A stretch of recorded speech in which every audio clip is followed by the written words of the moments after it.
The Seattle Mariners took a big series from the Texas Rangers over the weekend, winning 3 of the 4 games. Joe and I are going to talk about this series, and then we're going to talk about the additions that the Mariners made at the trade deadline that affected this Rangers series, including Josh Naylor, Eugenio Suarez, and Caleb Ferguson.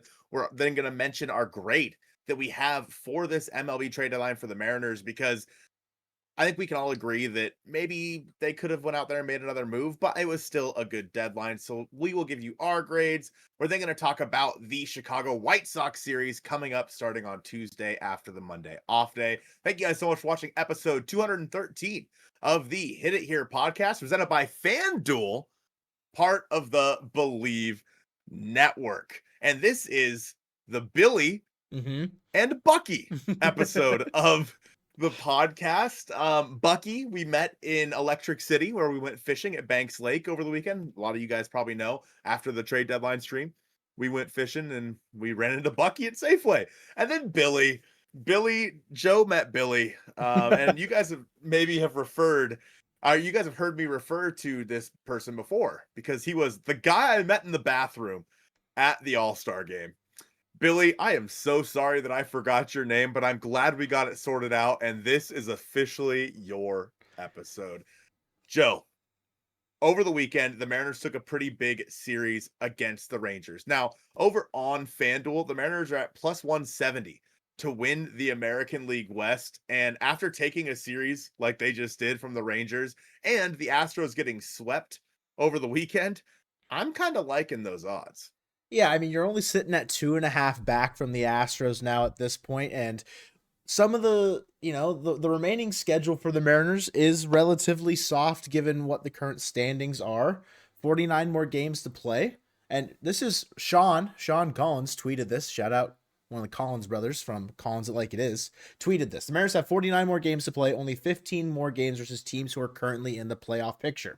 31 games remaining versus teams at 500 or worse.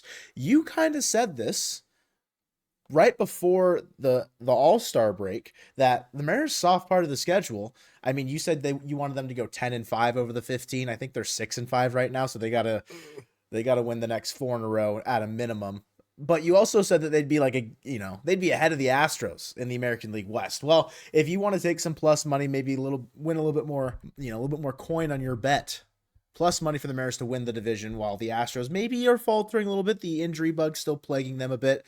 And their deadline was good, but maybe not as good as the Mariners. Now might be the time to do it. But the Rangers series got kicked off in a very good way with a 6-0 victory in the opening game of a 4-game set, a very pivotal one, and one that, I mean, your Thursday night City Connect vibes, Gino's there, the vibes are high, you're setting the tone in such a good way, and yes, you're coming off a pretty down road trip where you go 3-4 versus the Angels and Athletics, but the Rangers, they've been playing hot, and then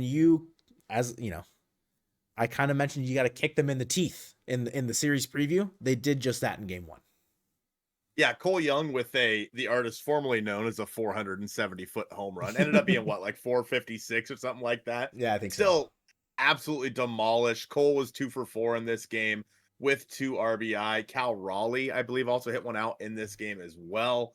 And then Jorge Polanco with 2 walks. He was 0 for 2, but with 2 walks on the day and scored a run. George Kirby was exactly what we needed him to be, and exactly what we've talked about recently that we need to see George get back to. And that was 6 innings pitched, 3 hits, 2 walks, and 6 strikeouts. Now he had to dance his way out of trouble a couple of times, but this is kind of vintage George Kirby, right? He's not given up a whole lot of hard contact. He's striking out a couple of guys. The walks, obviously, he's probably not too happy about, but on the back of George Kirby, we saw Caleb Ferguson make his Mariners debut with an inning pitched, giving up nothing there. Gino and Josh Naylor both had hits in this game as well. Gino scored a run.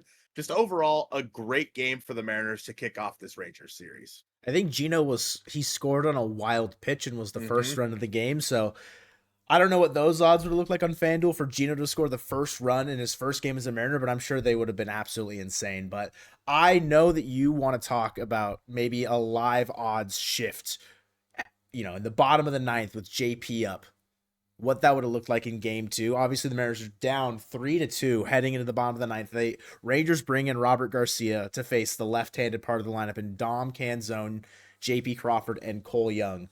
And there's a little bit of a story to tell before we get there, but we all ultimately didn't see much of this game as we were out on the lake. How many miles from Santa Fe, Colton? 80 miles from Santa About Fe. 80 miles. That's just not true, but If any of you guys know that song, you know the song. I saw some disgruntled people talking about Logan Gilbert. 6 innings, 5 hits, 3 earned, 7 strikeouts. All 3 earned come in the top of the 3rd inning, and I don't know exactly how the Rangers scored those runs. But if there's some disgruntled people about Logan Gilbert, I can imagine that it was some shenanigans that maybe a pitcher like Logan's caliber shouldn't necessarily be putting themselves through it, but the Mariners get Jack Leiter out after 4 1/3. They get to the Rangers bullpen. Yes, it's been good, but you're exhausting those arms in the pen. Down to the final few outs, down to the last little on their final whim, if you will.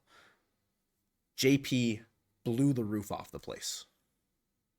Yeah, those betting odds, like you mentioned, when you're down 3-2 going into the 9th inning, Dom Canzone gets a base knock, and JP, who has been struggling lately, comes through with a big home run to, well, send the Mariners home happy on a fireworks night. Finally, they got to have some fun on a fireworks night. Yeah, I can't imagine what those odds were. We forgot to mention in game 1 the injury to Trent Thornton.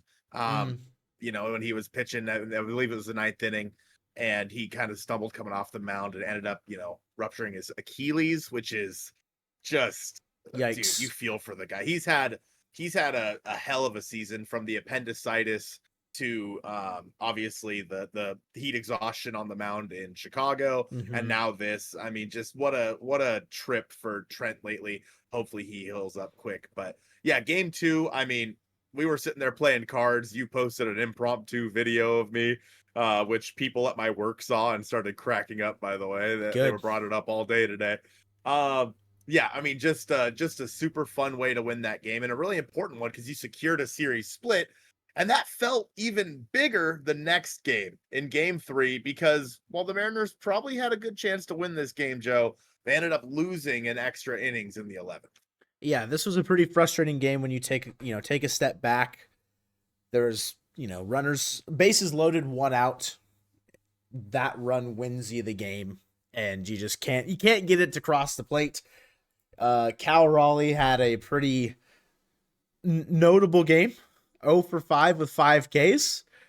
It's not necessarily what you want to see, but games like that are going to happen, right? It's one of those things where it's going to happen. It's like as the worst outcome that you could possibly have, essentially, but sometimes that just happens. And Cal may be going through a little bit of a slump, but we can talk more about that later, potentially.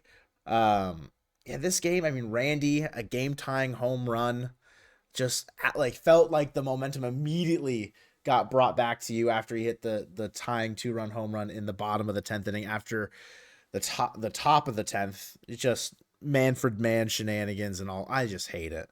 So a lot of soft contact as well in that situation, and then you bring in Casey Legumina. Just like I don't know. Yeah, there's a lot instead of Caleb Ferguson. Yeah, it felt like you could have gone to Ferguson in that one. This game it felt winnable, and definitely is one that you could look back on and be like, we should have taken that one. It just didn't seem, though, that it was the Mariners game from the very beginning, at least from the 3rd inning on. Like when Castillo had his 30 pitch inning after cruising for 2, it just felt like maybe the vibes just had shifted and gone south for the Mariners in this one. But the Rangers do prevail, even though, again, it didn't feel like a game that either team should have won. Yep. Yeah, both teams played really poorly in this one. You hate to see Luis have that long inning because that means it's going to be a taxing one for the bullpen, and we know how Dan Wilson struggles with his bullpen management, and Casey Legumina starting that inning is one of them. Now, in defense of Legumina, over the past couple of months, he has had big moments in extra innings where he's gotten through them without allowing a run, but it just felt like one of the reasons you went out and got Caleb Ferguson was to use him in a moment like that. Now, I don't really blame Legumina, and I don't blame Matt Brash. I mean, It was all a lot of soft contact BS that really ended the Mariners run there at the end of the game. But going into game 4, it felt like this was setting up to be a series split. Jacob deGrom on the mound versus Logan Evans. But Joe, the Mariners did what they do best, and they took care of an elite pitcher. I mean, the biblical David and Goliath matchup where you have Jacob deGrom, Goliath, and the Mariners with Logan Evans on the mound as David. The story rings true here, if you will. The Mariners tagged Jacob deGrom for 5 earned, two-run home runs, I believe. Yeah, Yeah, JP it was JP and and Julio. Julio. And then Polo hit a solo shot. Julio, 100th career home run, 2020 season again. I mean, should we trade him, guys? Well, his value's still so high. I don't know. Trade Fulio. Fulio, First player to ever start his career with 4 straight 2020 seasons, by the way. I mean, yeah. He's a very good baseball player, and I'm happy that he's on the Seattle Mariners, and he will be for a very long time. I think the more important home run here is JP. This could be a big slump busting series, I think, offensively for him. The walk-off home run, the home run here, it definitely feels like things maybe could be shifting back to where he was at previous to like the last 3 weeks, if you will. But Logan Evans, I mean, did his job-ish, 5 innings, 5 hits, 3 earned, 3 strikeouts.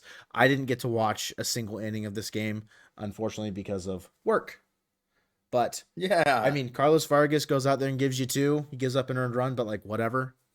He holds on to the lead. Caleb Ferguson, electric. Just money. And then Munoz shuts it down, fired up when he got Wyatt Langford striking out. So to secure a series win, to separate yourselves from the Rangers even more and inch closer to the Astros at the top of the division, this was a very much needed win to close out the series. Splitting would have been fine, but stealing a game where deGrom was your opposition is always a massive W. Yeah, you want to go out and beat a team that's right behind you in the wild card, and that's what the Rangers were and still are. But now they're 2 games back of that wild card. When they came in, I think they were tied with the Mariners, or maybe even ahead of the Mariners in the wild card prior to this series. With the Astros, the way they've been struggling, I think that if the Mariners are able to capitalize, like you mentioned earlier, over the next few games, they might find themselves in first place ahead of the Houston Astros. But a lot of the good vibes in this series came with the trade deadline. Obviously, you got a Eugenio Suarez back. It just feels right to see him in that win dance circle because he was here when it all started. Josh Naylor's with the team. He's having a lot of fun, maybe stealing a lot of bases. Yeah, all of a sudden he's Ricky Henderson out there. I don't know where the hell that came from, but yeah, I think that it's really cool the Mariners were able to go out there and add these 2 guys. But we've got some thoughts on this trade deadline. But I think the biggest thing to note here is what it means to this team and to this fan base, to this city, for them to actually go out there and have a deadline like this. Because this is, and we talked about it, probably the best deadline in Mariners history.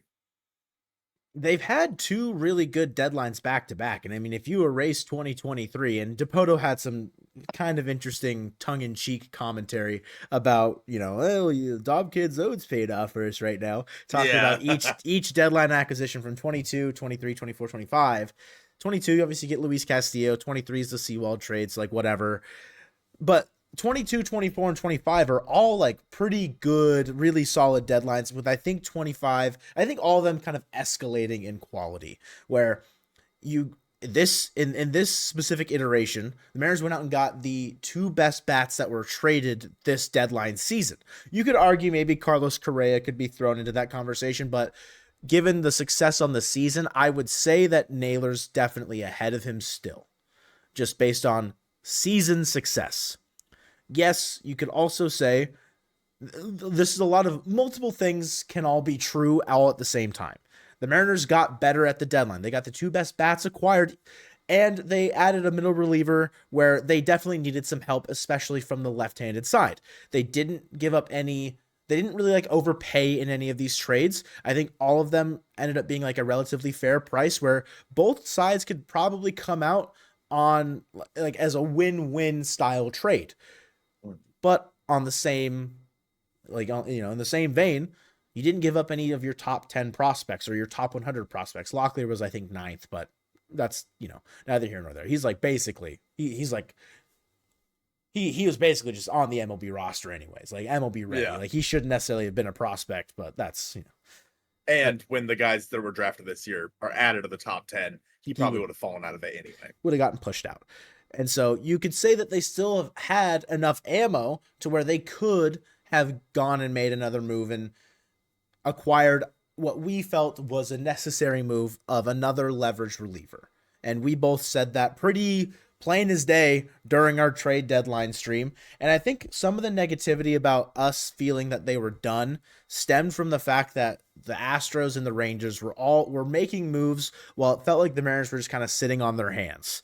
With some time to reflect, I mean, each team brought in 3 players, right? The Mariners brought in Eugenio Suarez, Josh Naylor, and Caleb Ferguson. The Astros brought in Ramon Urias, Jesus Sanchez, and Carlos Correa. Right? Or did they have one more? Is that it? I think so. I don't know if they got a reliever. I don't think they did. The Rangers, they got Merrill Kelly, they got Phil Maton, and they got Danny Colum. So Astros went all pitch or all offense. The Rangers went all pitching, and the Mariners did a mix of both. All 3 of those teams got 3 players. Depending on team need and where you sat, like the Mariners are definitely still, I think, ahead of both of them, or like you could argue like they're all like pretty close. Like I think all 3 teams had good deadlines. The issue we felt though was that the Mariners probably still had enough ammo to make another move, whereas the other 2 didn't necessarily have that luxury with such a good farm system. Am I glad that the Mariners still have a bevy of prospects that could come up and make a difference and make impact? I mean, Colt Emerson got called up to Double-A right before we started recording this. Like, not to say that Emerson would have necessarily been traded, but I don't know. I'm happy with the deadline. News to me, by the way. Oh, congratulations. I didn't know that. Colt Emerson got called up to Double-A. He is now an Arkansas Traveler. I still give the deadline, I think it's an A-. And it would have probably been a B+ had the Astros got Dylan Cease or a starting pitcher, because that like was a huge factor as far as like the negativity. If you give this deadline an A, awesome. If you give it an A+, awesome. It's like a 92.5 A-. It is so close to being an A that, if it was at the end of the year, we have a week left, I might have rounded up for Jerry Dipoto and Justin Hollander. I might have rounded it up to an A. And I still could, because the vibes are probably good enough with Gino as, back in a Mariners uniform. But Colton, what would your grade be for the deadline? Yeah, I think I'm right there with you. And then we talked about it a lot already, obviously. But A- is kind of where my head's at. And I agree. One of the biggest things that we were talking about was if Dylan Cease had gone to the Astros. I mean, it's hard to say that one guy makes that big of a difference, but it's like just the feeling of them adding an ace like Dylan Cease. Potentially, they would have, that would have been adding to Hunter Brown, Framber. Like, it's a pretty dang good rotation, especially in a playoff series. So it's pretty big for that team.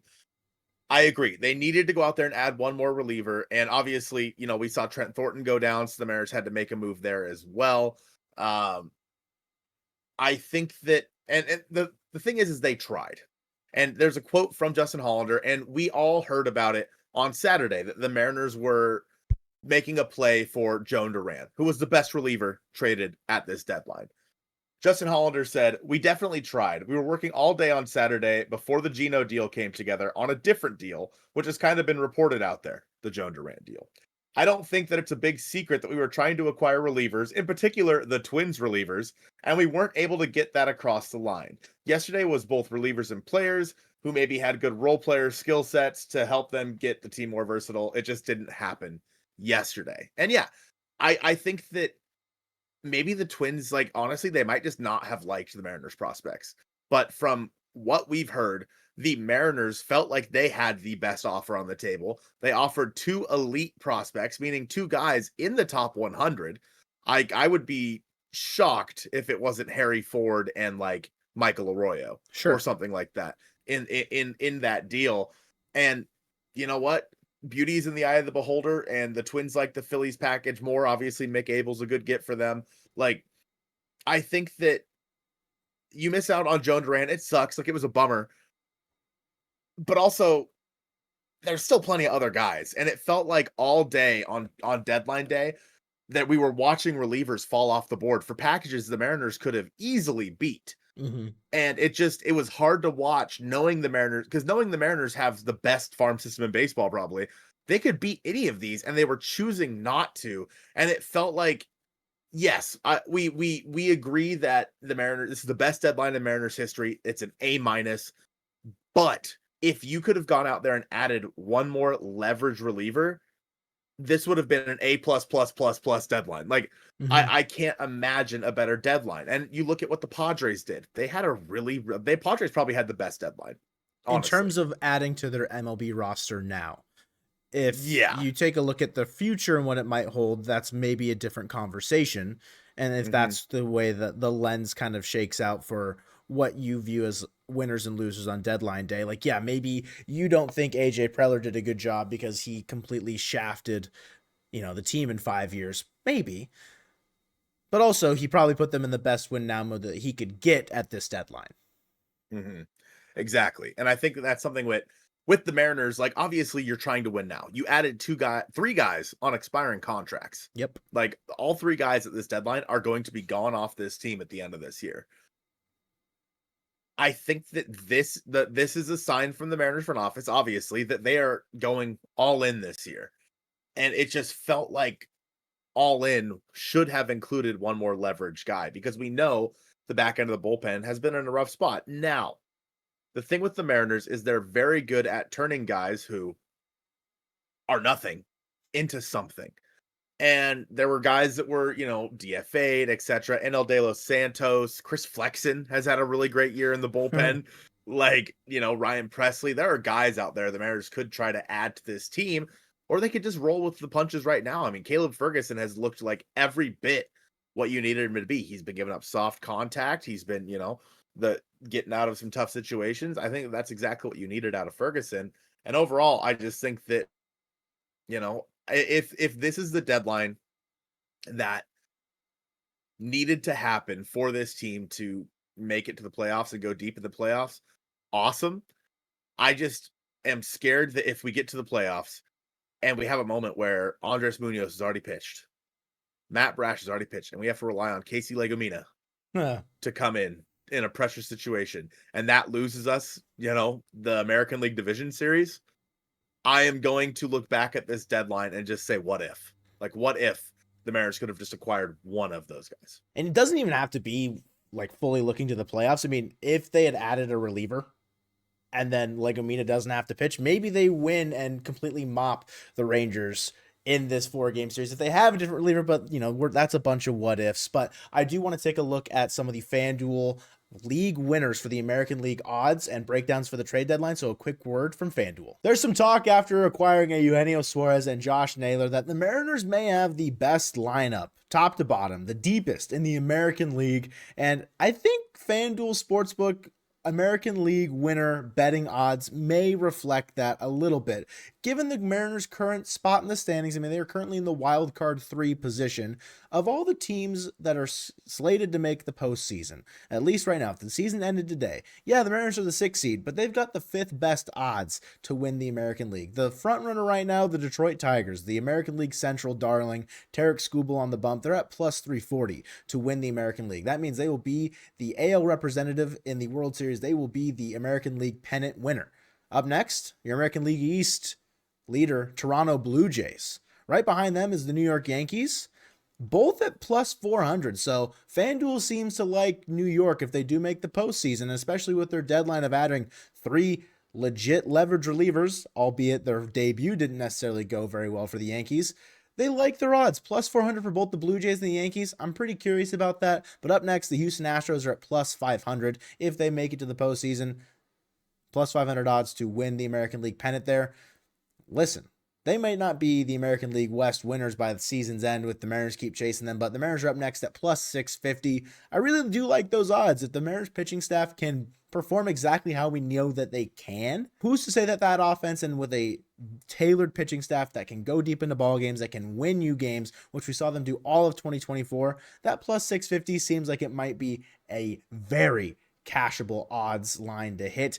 And then last but not least, the Boston Red Sox at plus 900. Of all the teams in the postseason picture, they are the underdogs as far as it is concerned here. Plus 900 for the Red Sox over on the FanDuel Sportsbook here to win the American League. What do you guys think? Down below in the comments, let me know. If you think the Mariners at plus 650, the fifth best odds to win the American League pennant, seems realistic after this trade deadline and what we saw them do to the Texas Rangers at home this previous series. Now, a team that definitely, I mean, I don't even want to say it, Colton. They're not 42 and 70. Well, they're not even listed for league winners on FanDuel odds. They're not even there. Yeah. No, I'm just kidding. They already can't win it. No, they're there. Oh. They're there. They're plus 50,000. We don't need to talk about them, but they're the upcoming opponent for our Seattle Mariners after an off day.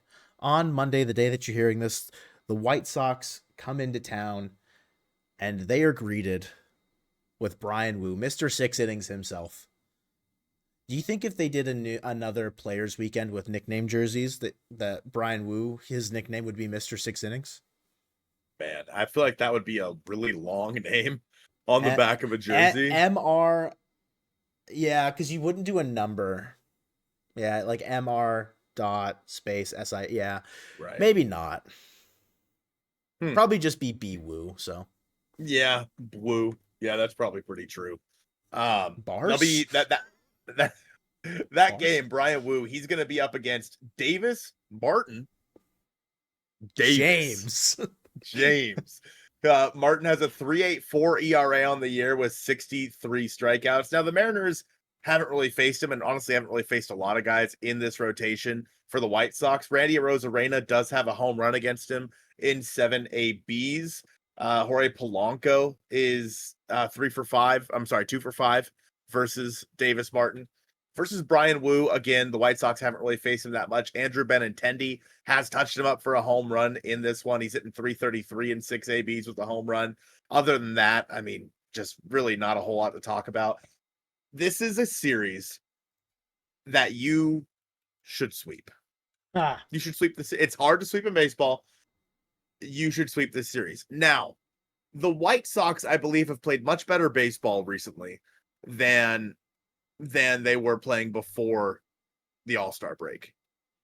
So maybe it's a bit of a trap series. I mean, you should definitely win this series, but the Mariners probably need to get greedy and sweep this series, honestly. Yeah. I think that starting with Bryan Woo, kind of setting the tone, another home game for the Mariners. It just feels like a game or series where the Mariners should be firing on all cylinders. I will say this, okay? Coming out of the All-Star break, if you want to talk about setting up a trap series, the White Sox swept the Pirates. The White Sox beat the Rays in a 3-game series. The White Sox lost the finale of the Cubs series, which could have been a series win for them, 5-4. The White Sox beat the Phillies 2-3 in a series. The White Sox beat the Angels. Like you said, they've been playing better ball. They're winners of 4 out of 5 series coming out of the break, and it could have been 5-5. They're 6-4 their last 10. The last one was against the Angels. They lost the finale today. They do have an off day, so just like the Mariners, they will be fully reset. But I mean, the White Sox on the season, they're 42 and 70. They are still a bad baseball team by and large. I mean, they are still a bottom 3 offense in all of baseball with an 85 WRC plus. As far as pitching is concerned, they're 18th, a 4.09 team ERA. Not terrible. I do really quickly want to see starting pitcher versus reliever ERA, see what the gap is there. 21st with a 4.24 ERA with starter ERA, relievers, good bullpen, 3.91. 13th in all of baseball. So pretty solid. The Mariners obviously well ahead of them in all of those categories pretty safely. Just even also like just the name power on paper. The Mariners are 11th in all of baseball with a 3.84 team ERA, and then the Mariners team WRC plus. I mean, it's been at the top for the entire season, and it only got better with getting Eugenio Suarez and Josh Naylor, assuming they will start clicking on all cylinders more so. I mean, Gino had a double in a game, but hasn't looked necessarily the same 36 home run output that we've seen. Cal's also having a bit of a slump as well, right? There's going to be some of those big names that aren't necessarily firing on all cylinders, but still a top 5 offense in all of baseball. Going up against Davis Martin in the first game, like you said, this should be a sweep. You have George Kirby on the mound in the second game on Wednesday, a night game on Wednesday with Jonathan Cannon as the opposition. With how the schedule works for the games here, podcast for Thursday will come out after that game on Thursday. It will not come out Thursday morning. So Thursday day game, the finale against the White Sox, expect the podcast in the evening, just as a little warning here. But George Kirby versus Jonathan Cannon, what do you have for some of the matchups there? I doubt have the Mariners faced Jonathan Cannon? Not really. They have. The most is 3 at-bats here. Look for Dom Canzone. Maybe have a couple of knocks here versus Jonathan Cannon. He's hitting 660. He's 2 for 3. He's 2 for 3 versus Jonathan Cannon. Versus George Kirby. Believe it or not, the White Sox haven't really faced him either. The most at-bats is Luis Robert Jr. with 5, and he's 0 for 5. Not shocking. Corey Julks is 3 for 3 versus George Kirby. So sure, why not? But overall, just not a whole lot to talk about here. I also do want to mention on the video front, we're also going to have our re-rank of the top 30 prospects coming out at some point this week. So be sure to be on the lookout for that. Obviously, a lot has changed. We're going to have the new draftees added into our top 30. And obviously, we're going to have plenty of guys leaving that were traded at this deadline. So be sure to be on the lookout for that. Let us know. Roast us in the comments for how bad our rankings are. It's fine.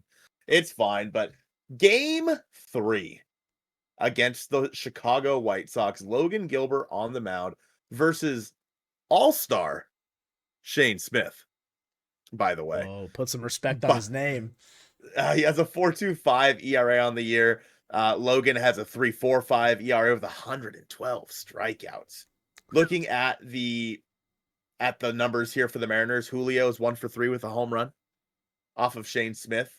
That's really it. Josh Naylor's 1 for 2. Cool. Luis Robert Jr. is hitting 182 versus Logan Gilbert with a home run. So other than that, not a lot doing here for the White Sox versus Logan. Andrew Benintendi's hitting 357 with a 1,000 OPS in 14 at-bats. Yeah, this is a series where you go Woo, Kirby, Gilbert. You should feel really good about where this team is at, having those 3 guys against a team that is 42 and 70. Yeah. You should feel prepared to sweep that series, especially if these guys, and with how good the lineup is now. I'm not going to lie. The Mariners have the best lineup in the American League. Oh, in the American League. Better. I mean, Judge is hurt. Like I can't think of a better lineup. You know what I mean? Yeah, I mean, and by WRC plus, the only team that's in the American League that's ahead of them is the Yankees. And with Judge hurt, I mean, the Blue Jays are right behind the Mariners, the 109 WRC plus, but they're getting a lot of big contributions out of like guys like Addison Barger. I mean, Tyler Heineman. I don't even know if I think he's playing a bit more because Kirk got on the concussion list.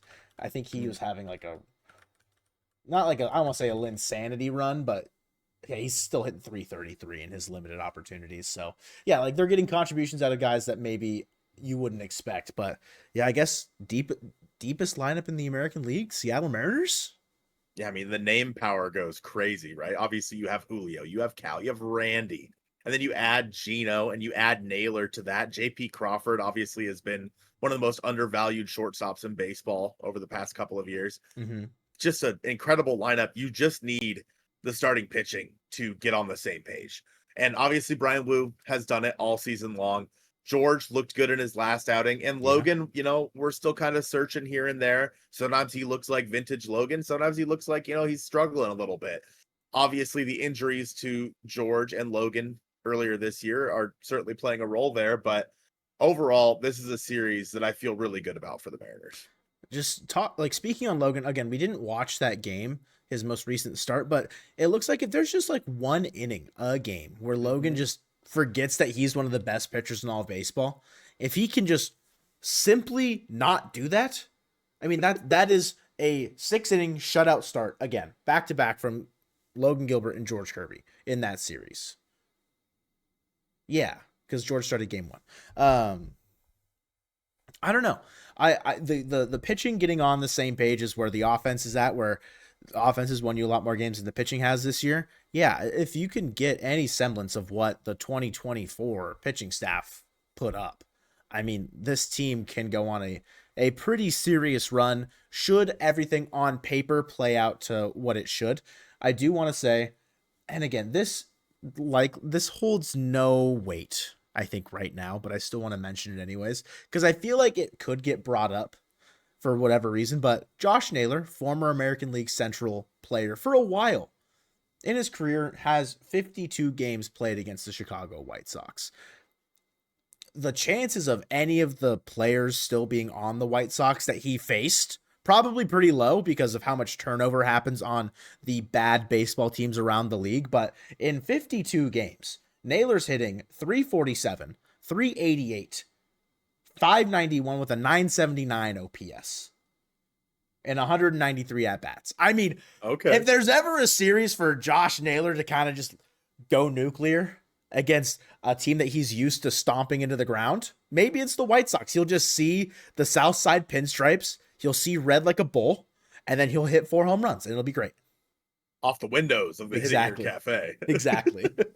I like the way you think, Joe. I like the way you think. I think it's Thank going to you. be a fun series, a pretty important one for the Mariners. That's going to do it from us here on episode 213 of the Hit It Here podcast, presented by FanDuel, and go Mariners.